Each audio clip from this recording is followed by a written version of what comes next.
Welcome to Blizzard Fire. We hope this video helps fire up your solution. You begin by collecting facts. Note the device model, IMEI and SIM, plus your account login. Once done, confirm the carrier reports no outage and that airplane mode is off. Then, power cycle both device and modem. Wait 30 seconds before restarting. This clears transient radio faults and regenerates network attachment attempts. It also gives you the exact error text to use in diagnostics.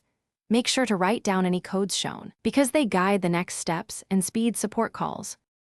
Now you move into configuration. Manually select the carrier and preferred radio band, since automatic selection can stick to an unreachable cell. Once selected, reset APN to carrier defaults and re-enter any usernames or proxy settings. This fixes registration failures due to wrong APN.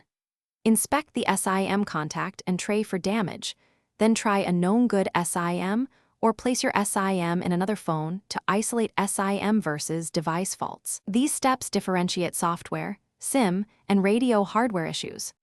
To finish, install any carrier profile or operating system updates because newer firmware often resolves registration bugs.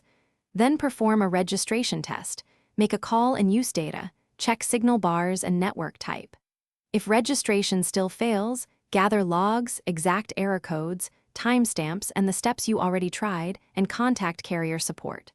One key troubleshooting tip: if support asks, enable detailed logging or put the device into field test mode to capture tower ID. Those make diagnosis far faster. Thanks for watching. If you found this helpful, don't forget to like and subscribe.